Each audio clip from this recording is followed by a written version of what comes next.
link. If it asks you to put in a username or login, put in WV support and password, put distance learn, please put that in there. You can share it with everyone you want. They said that we're free to share that in the notes. The World Book Online Edition, they have another free password that they said I could share, and that's in the notes section of this. For read alouds, there is a fantastic webinar. This is a YouTube link for it. It was done by the Program of Information Justice and Intellectual Property, which is part of the American University College of Law. It is fantastic. It goes into what we can and what we can't do during this time of remote learning. Please look at that. It comes down to there are a lot of things that we can do during this time.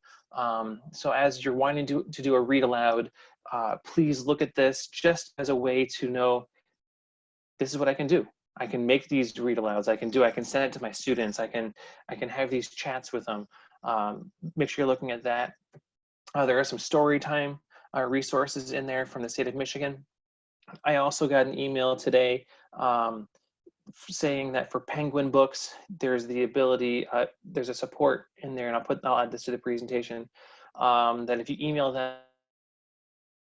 give you 25% of the book at a time. And so if your students need access to a book, that you'll be able to get that book 25% of the time for students to be able to get that. So that's another great resource. The American Association of School Librarians has a phenomenal resource clearinghouse here. And for anyone who has Destiny, or even if you don't have Destiny, but the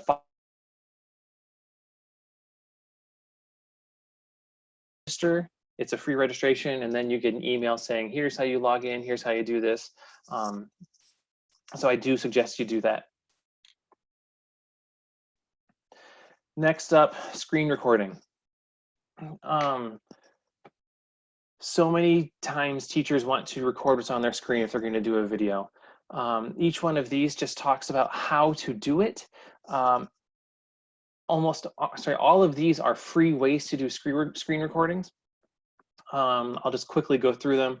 So if we're on a Mac, you actually use QuickTime Movie Player is how you can do it. You can take your screenshots or record your screen with QuickTime.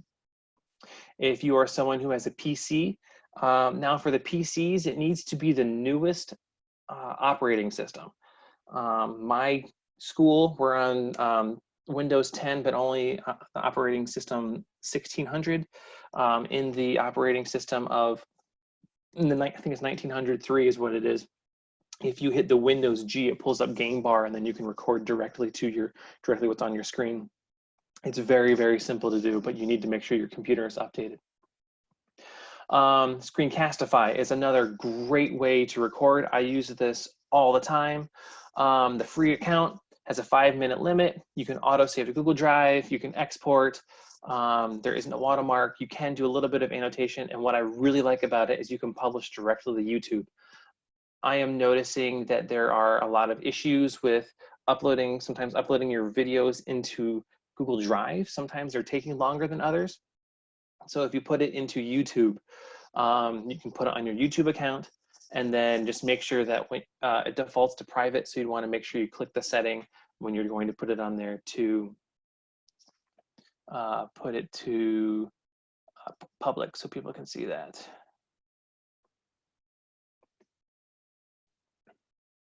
All right, we're going to jump to the next one. And yes, it can autosave. Oh, Screencastify suspended the 5-minute time limit. I did not know that. Thank you, Deborah. For WeVideo came out with a screen recorder in the beginning of March, and I'll walk through how to use that today. I do want to look at WeVideo more because WeVideo did make it free to get the full access for it for school districts, and we'll talk more about that later. Screen record on your operating system, on your phone. If you have, I think it's iOS 13, you scroll up from the bottom and then there's a button that you just click for in order to do that. And then Android, it was in the latest version of the Android operating system, but Samsung and LG have it, they kept it in, it makes it really easy. Oh, that's awesome. Upgrade option, cast COVID. Thank you, Nia. I will update the presentation. Thank you. But it's really, really easy to do that with a Samsung or LG device. Creating videos. This is where I want to take the time. We're going to look at WeVideo. So they have a great how-to video library. They call it an academy, but where you can see how to do different things. If you click here, this will take you to the free WeVideo sign up. So it's the registration to get your district set up for the better version of WeVideo during this time. It is an expensive thing, but having it free is really nice. So I'm actually going to jump out of here and jump into WeVideo. So once I'm into WeVideo, I want to show you how easy it is to make recordings for your teachers and your students. As far as screen recording, when you're in your dashboard, you just click recording and you're going to get to see me. I'll do a screen and webcam. You can do just your webcam or just your screen. Allow again, allow. Oh, there I am. Hey everyone, so I'm going to use the camera and the default external. I'm going to have it record here. 3, 2, 1. Now it's recording, and what I really like about it is as you're going through, it will make it so that way you can, it'll put 2 different videos on you, with your face and what you're doing on your screen. So I'm going to stop the WeVideo. And I'm just going to cancel it, but it would be in here. So what makes WeVideo a little bit tricky is you need to create a project and then you need to upload your media with it. So let's say I'm going to upload a new video. So I'm going to browse. I'm going to do the document camera one. They'll put it in. It does take a little bit of time for it to process once it's there, depending on the size, but it really works very, very quickly. As you can see, I think this is about a 15-second clip, and I guess I should have done this earlier, but we'll come back to that. So I'll go to the projects. We'll create a new project. We're just going to call it Rails description, looking at WeVideo. I'm going to make it personal. You can have it be collaborative or shared. When people are working on it, it's not like Google Docs in that WeVideo can be worked on by multiple people at the same time. It's one person can log in and do it at a time.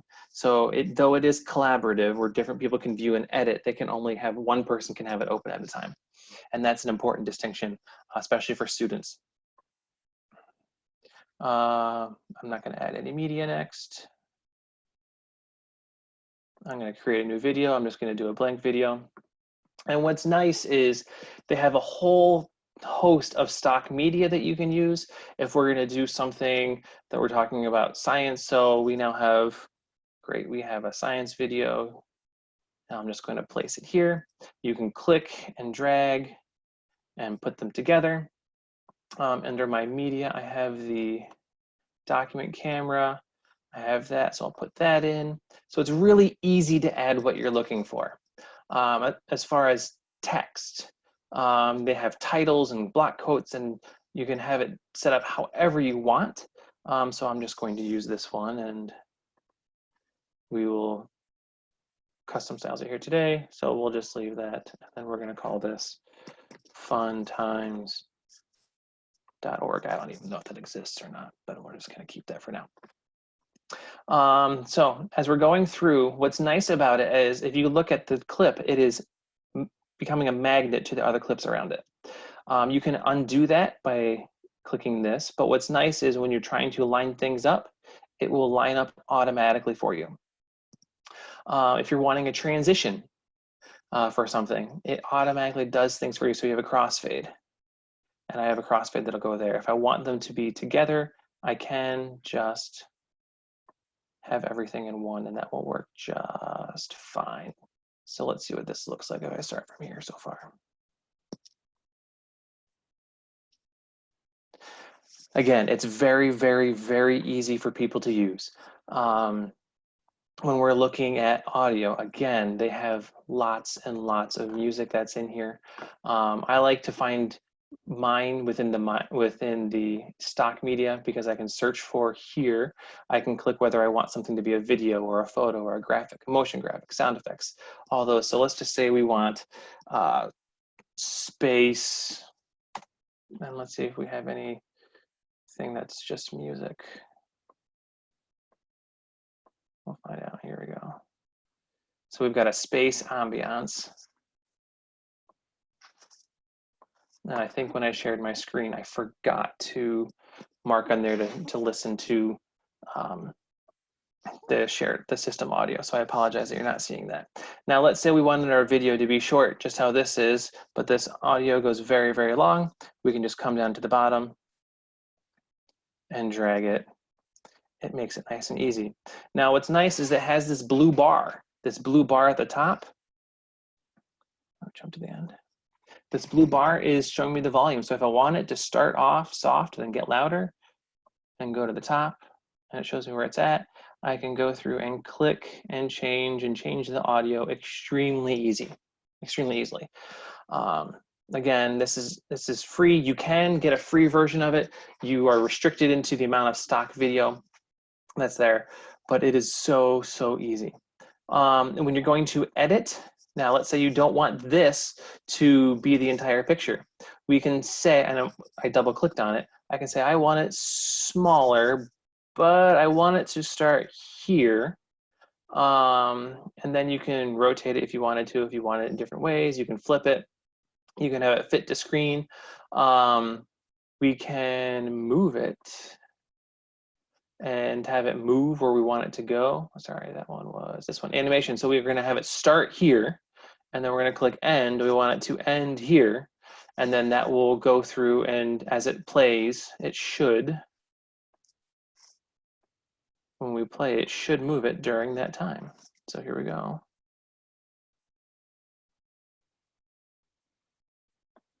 It's that easy. There's not a whole lot. I'm wondering why it's doing that. There's not a whole lot to it. One thing I will say with WeVideo is you need to make sure you're going in and you are saving. It doesn't save automatically. It says it should, but it doesn't always automatically save. When you are done, you're going to click finish. You will title it. I'll just call it my video 1. Now, every single time you save it, it is going to take a video thumbnail. So if I wanted the thumbnail to be something different, I would click cancel. I would move, let's say I wanted it to be this. I will click save, and it should save this as being a thumbnail. It didn't. Let's try it again. There are times it has to take it a couple times. Still not there. Let's try it again. Still not there.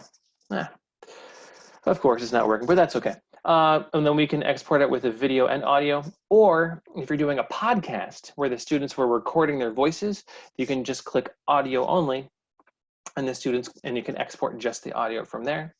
You can have it saved to my WeVideo. You can have it saved to Google Drive. You can have it saved to Dropbox. You can put it on the cloud. You can put it in many different places, and just make sure you mark your video as public. You click export. And then you'll actually get, oh, it did work. It's queued, and you'll get an email saying that it's all done. Now, when we're looking at reading text on documents, especially with the IEPs and the students who need things read to them, there are some really great things that you can use. You have Read Write for Google, which I think most people have, and I'm assuming that most of you already know about it. It's really easy to use.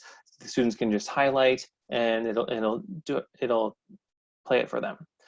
If some districts haven't paid for Read Write Google, Chromebooks can also do that as well. You have to set it up. So it's setting up select to speak. Again, you would highlight again, and it would read what is on the page.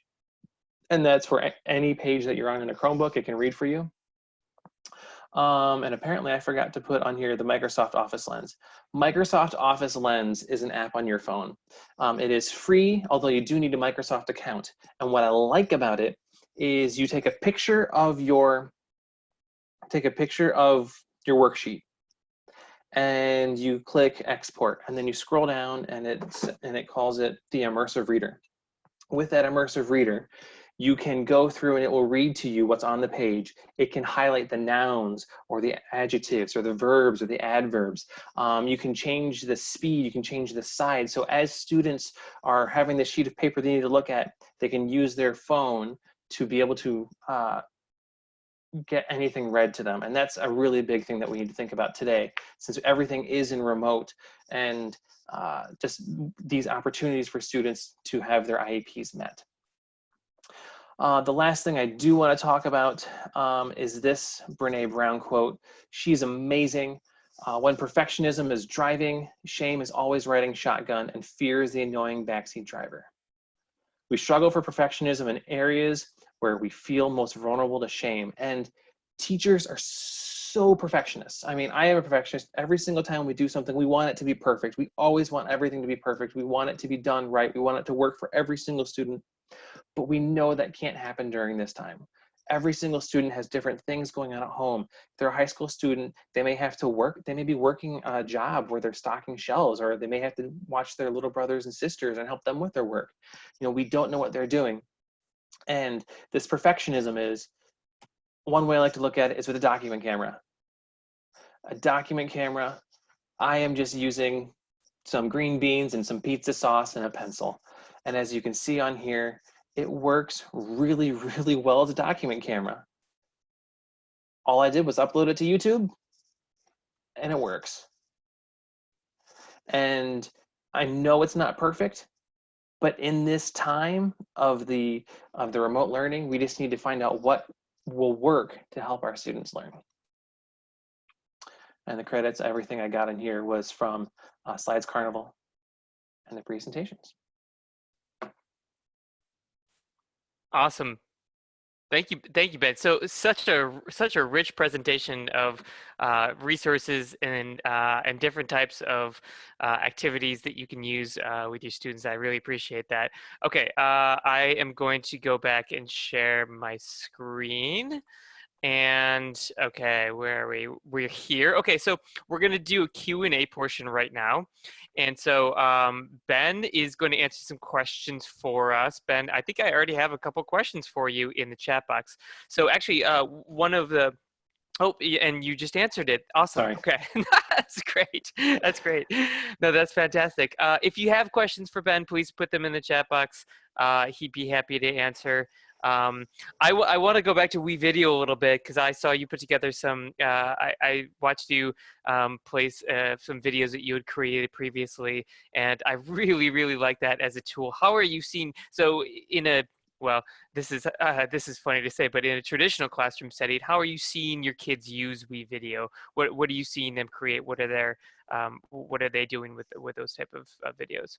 A lot of my students use it as far as whether green screen capabilities, because you can go change the background, and I forgot to show that, but you can change the background color, so they use it for green screens. They find it extremely easy for podcasting because they can just record themselves. They can, a lot of podcasting is used for that, but then also the students are using it just to make videos, whether it's hey, we're doing this cool thing in their book club, or you know, whatever club it is, they're signing in, they're putting things in and creating, using it to create announcements or other videos for their classes. It's honestly, it's used a lot. Awesome. Yeah.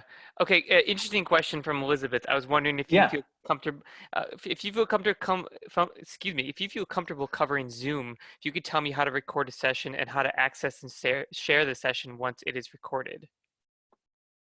Okay, I have actually never recorded a session before on Zoom. I might be able to jump in on this one, actually. I think you might have done this before, Dan. Yeah, I have. Yeah. So, Elizabeth, it really depends on, you know, what type of meeting you're doing, and you can record. So you can record video. If you're just doing a meeting, it's pretty easy to do. And actually, I'm going to do this with a colleague next week. We're going to test out some ways that we can do interviews with each other and record it. I'm seeing some great answers coming in from people on participating in the audience too. That's awesome. Zoom can record only on laptops, desktops, not on Chromebooks. Okay, I did not know that. That's interesting. The Chromebook thing is always a consideration. So thank you for that, Amy. I appreciate that. Kristen says Zoom records on iPads too. Okay, I didn't know that, but yeah, once you record it, there's two ways you can do it. You can record it onto your local machine or your local server, or you can record it to the cloud. And I think it depends on what sort of license you have with Zoom. But if you record to the cloud, it automatically downloads, and it's just something you can basically like access as soon as it's ready to process. But usually I just take that and I put it straight onto YouTube so that people can access it that way, which is sort of what Ben does with, it sounds like what Ben does with YouTube. So yeah, some good points. Kristen says Zoom has limits on how many recordings and memory can be used. Be selective. Thank you. Yeah, Google Meet can record and saves automatically into your Google Drive. Thank you. Yeah, Ben, anything you want to add to this?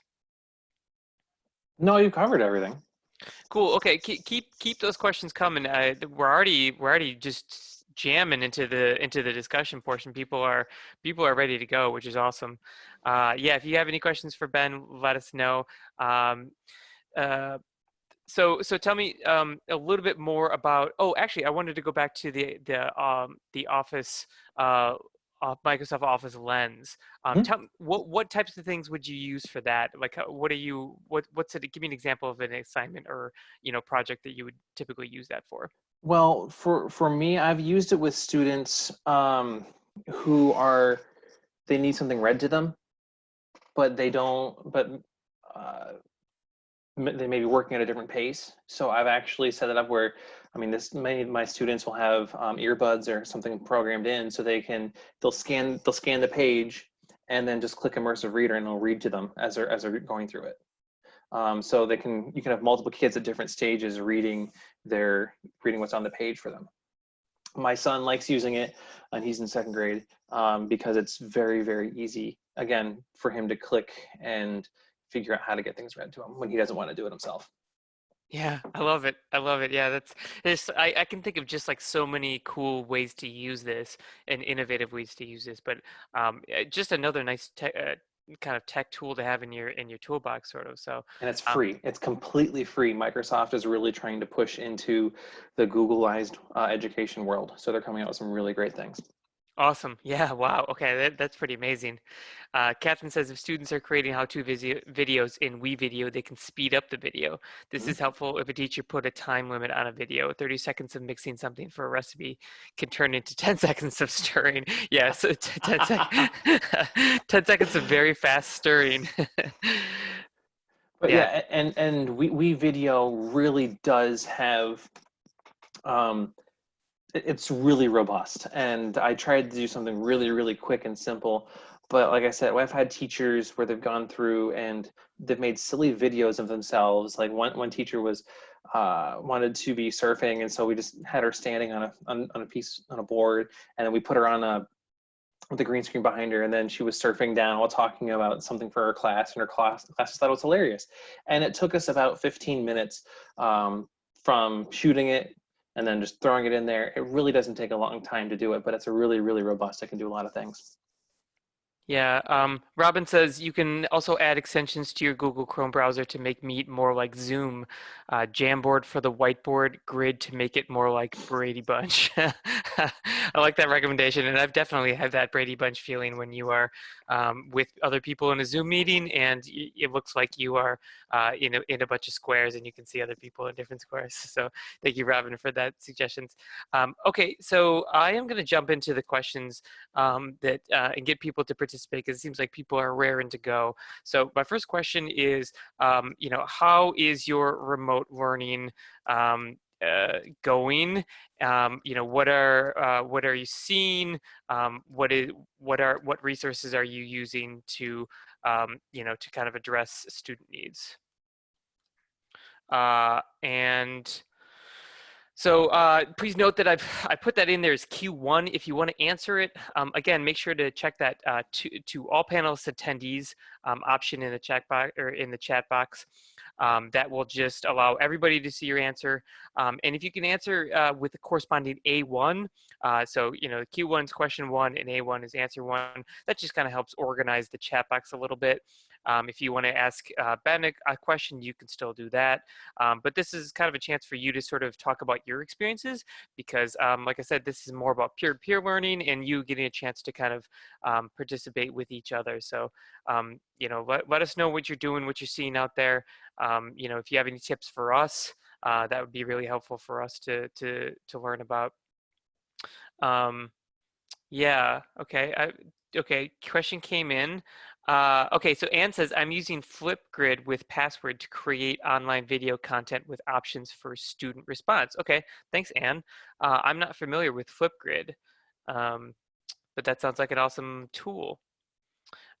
Amy says, I don't have much direction from my administration, and this week I've started to have some office hours for staff, but they haven't attended much. Bummer. Sorry about that, Amy. That's frustrating. Let's see here. Wow. Okay, people are. I'm having a hard time keeping up. People are flying through this. Ben, remote learning has been crazy. Trying to help teachers wrap their minds around a different way of teaching the students. Yeah, absolutely. This is what this is all about. Really helping out. So I appreciate that. Kristen says we are using Canvas, Zoom, Google Drive, YouTube for most student work and lessons with lots of tutorials to supplement live lessons. Thank you, Kristen. Elizabeth, as a title school, we have the newspapers and open ebooks. If you don't have open ebooks in our title school, think about it. Thank you, Elizabeth. Robin says remote learning is going great overall. We are one-to-one, so that helped. Wish we had more options for books for students. Access 360 is great, but a lot of holds right now. Yeah, you're right about that, Robin. Definitely a lot of holds. I appreciate that. Amanda says, I'm a Title I district where we have a good chunk of our students don't have internet access. So while we have been sending packets of info home, I don't have much to do besides doing a genre project that we do want to do in the library. Okay, thank you, Amanda. I appreciate that. We'll see. Kristen, to support our teachers, I've been seeking and posting a lot of resources that are now free or trials extended. Awesome. Yeah, if you have recommendations for that stuff, please feel free to put it in the chat box. Let us know. I've also been contacting movie companies like 20th Century Fox and some other ones, and they've been. I've had some companies put the movies online for curricular purposes for free for our students, while other ones have given us a great discount in order to watch the movies. So that's another thing that I've had great success with the last few days. Yeah, that's awesome. Yeah, I think if you ask, I've seen so many librarians could just go out there and ask and say like, "Hey, publisher, hey, database provider, hey, hey Google, hey Apple, like just help us out. Like what can you provide us for free?" And they've been stepping up. So that is a really cool thing. Thank you for all these answers. Tom says, been helping students with research using email, Screencastify to create how-to videos. Thank you, Tom. And says, I'm also using Google Docs to create weekly library choice board for students' families. I use the same template, but slightly change the activities each week. Thank you, Anne. Elizabeth, having good luck with authors being willing to join virtual book discussions. Oh, that's awesome. Yeah. And actually, I appreciate that, Elizabeth, because we got an online roundtable coming up in 2 weeks, kind of on that same exact topic of online presentations in libraries and schools. Sharon has some great suggestions using Flipgrid Seesaw, which she says is amazing, making Padlets for educator resources, password protected, and for students, all can view. And staff can upload resources to the Padlets as they find and use something reliable, reputable, or fun. Love it. Thank you, Sharon. Elizabeth says Rosario Munda wrote a fantastic fantasy book called Fireborn and is willing to join discussions. She's a Chicago author and awesome book. Yeah, thank you. That's awesome. And I love to have local recommendations like that, in the Rails region, certainly. Okay, keep those answers coming. You all doing a fantastic job. And I'm going to put in the second question, Q2, which is what have you found that's worked with students or teachers, what hasn't worked. And And again, please feel free to answer the questions. If you have any questions for Ben, you can put those into the chat box again. But I'm seeing some great suggestions from everyone here. Thank you so much for participating.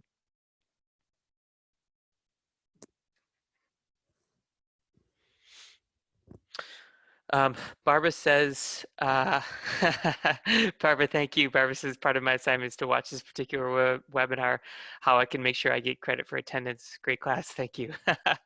Okay, thank you for that, Barbara. You can email me. I'll put my email into direct email to you. So Anne says, my early childhood teachers are overwhelmed, of course, and need targeted specific information. Yeah, definitely. Kristen says, too many Zoom meetings gets really tiring and wipes people out faster than in-person learning. Yeah, you're probably right.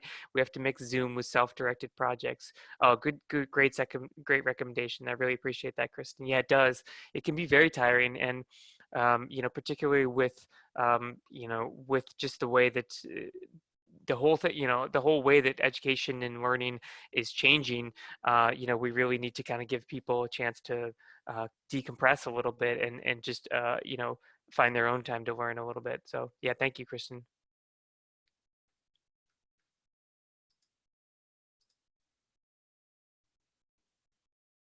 Yeah, I think a lot of us probably have Zoom fatigue right now, myself included. There's so much of it that goes on. Everybody has to constantly be jumping on Zoom.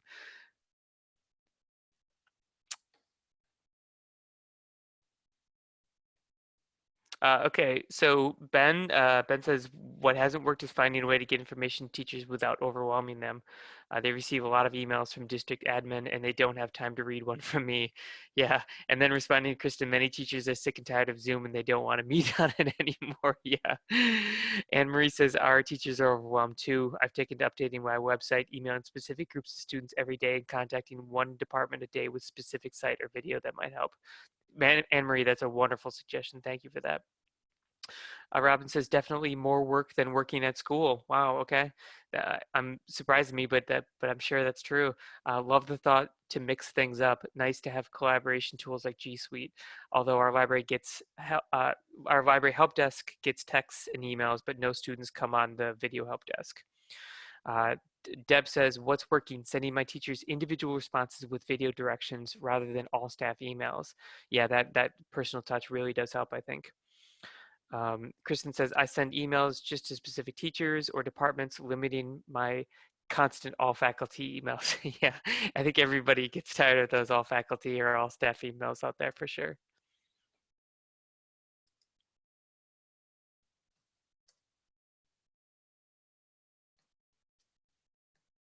While you're still typing in answers to Q2, I'm gonna put in Q3 in here for a second, and that is, what resources are you looking to use in the future? What have you thought about changing?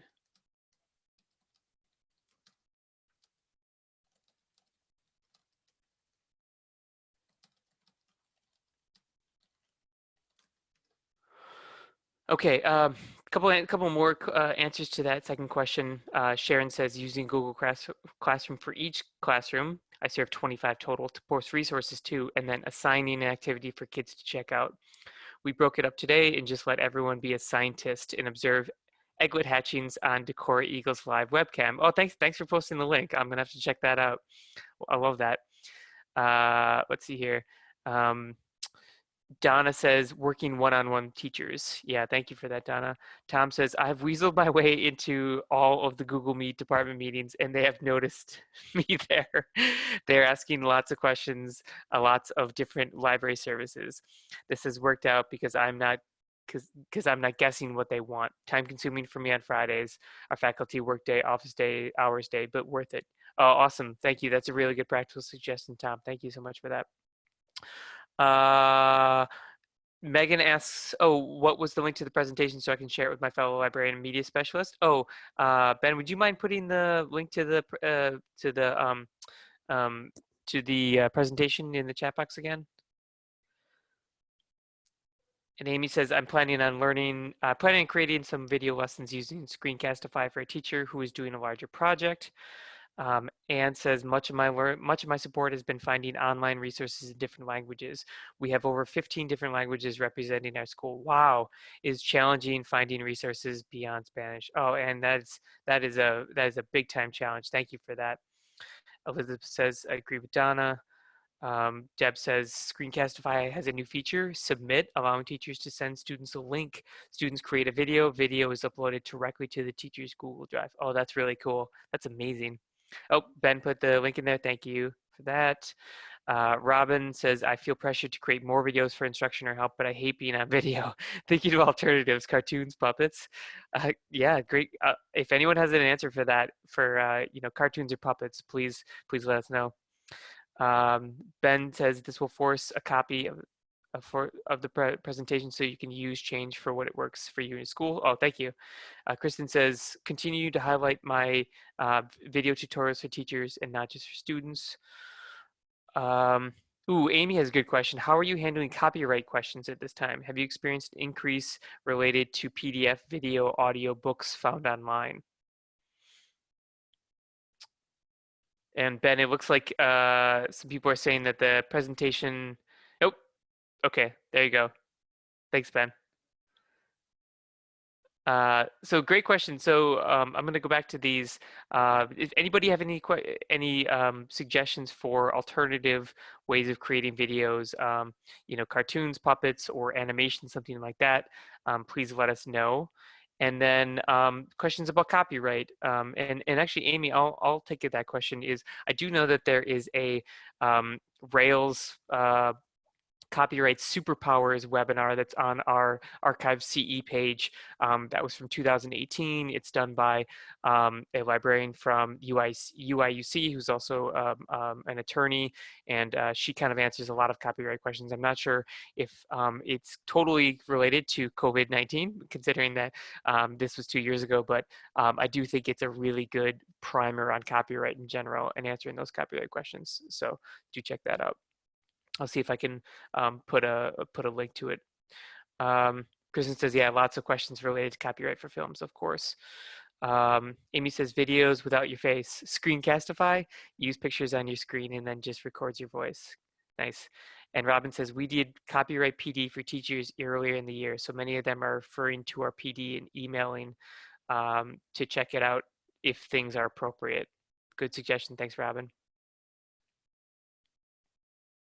Yeah, some great suggestions. Thank you all for participating. This is wonderful.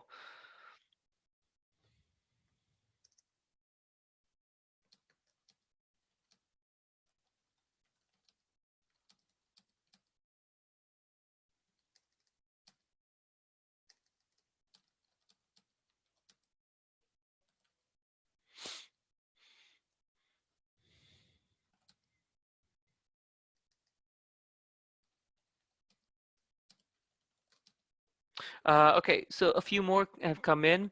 Anne says, I recommend this article and webinar recording or reading aloud. Fair use enables translating classroom practices to online learning. And she's shared the link. There you go. Thank you, Anne. Deborah says Swank is wonderful for films. ProQuest has a trial for their film database. Classroom Video On Demand also has a trial happening right now. Great time for trials. Yeah, thank you all. While you are continuing to answer that question, I'm going to put the fourth question in there. It's what other considerations are there in terms of tech and remote learning? Some of you have already kind of addressed the copyright thing, but what else do we need to be thinking about? There's some great recommendations out there, but I do want to also encourage you to think about what else is going on. Oh, great. Ben says he linked to the presentation in the web in the webinar and the presentation as well. So thank you, Ben. Donna says we jumped on board with Swank for $150 through July. Oh, great. Thank you, Donna. Sharon says beef up on privacy, FERPA, COPA, etc. Yeah, probably a good time to do that. Thank you.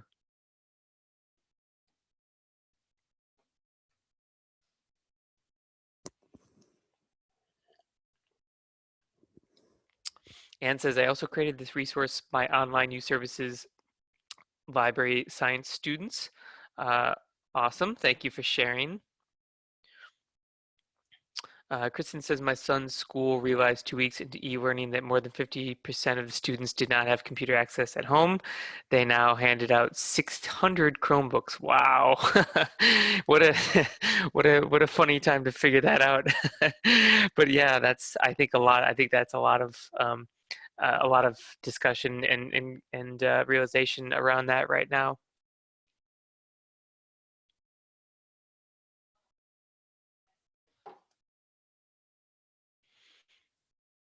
They figured out after low digital attendance. Yeah. Yeah, that would probably do it.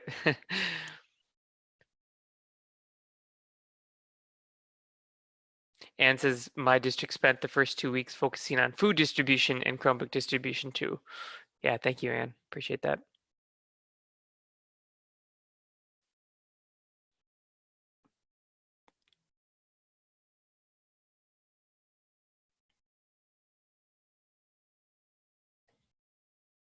Okay, so Amy says last week we had tons of issues with our LMS. Thank you. Amy recommends or is mentioning Schoolology. Jen says our problem is that students don't care to do the work since they aren't getting a grade for anything. We are calling over 50% of our students now to communicate that they do need to be working on classes. Ben says Schoolology crashing 4 times a day. Oh no. Okay. Uh, definitely seems like there are other issues going on here, especially with tech and yeah, probably servers. I have noticed some issues with some resources. Like sometimes, well, Zoom seems to working pretty well, but some people have reported Zoom. Elizabeth says, "I'm thinking snow days are a thing of the past." Yeah, maybe. Amy says our district just created a new grading system that students have to complete 60% of assignments in order to get a semester grade. Wow, interesting. Interesting. Yeah, Elizabeth, I didn't think about that, but that is a wonderful point. What is going to happen with snow days in the future?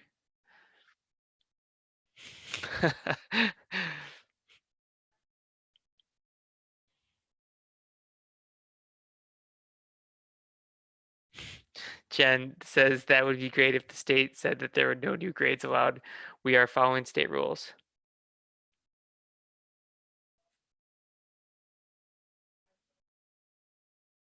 Kristen said Zoom had to add waiting rooms and host admitting people in because of info leaking and Zoom bombings. Yeah. Um, Thankfully, we haven't had to deal with that here today, but that is certainly something that's happening. Uh, Ann says, we took an entire class to drop everything and discuss what is really going on. Yep. Robin says, we already had e-learning during snow days. Okay, interesting. And then Amy says they did that for only the first 2 weeks or something. And Marie says, depending on the non-AP courses, our teachers are only seeing 25 to 60% participation. AP and dual crediting seeing 100% participation. Our teachers are discouraged. Yeah, that, hmm, yeah, that's hard. Sorry about that.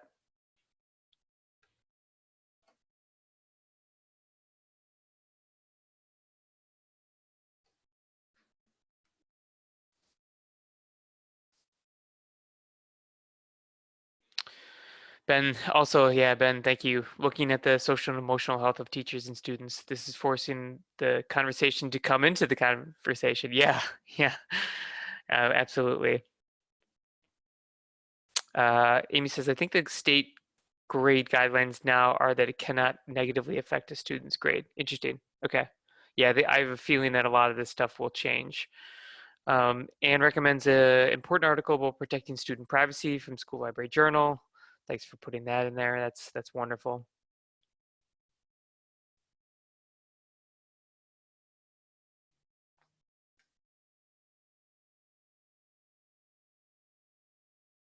So I do want to note that I'm at the end of my discussion questions.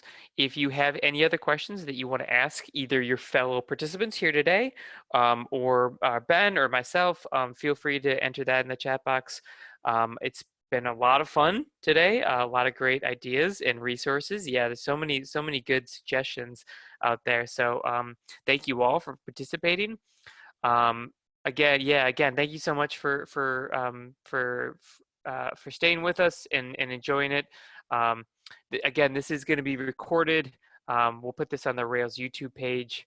And I really appreciate all the ideas that you're providing and everything that you're doing with your schools and students and teachers. It's a valuable thing. Yeah, thank you, Ben, for your presentation today. It was great. And you should be getting an email from me tomorrow with a link to the recorded version of it. In the meantime, thanks so much and have a wonderful night. Appreciate it.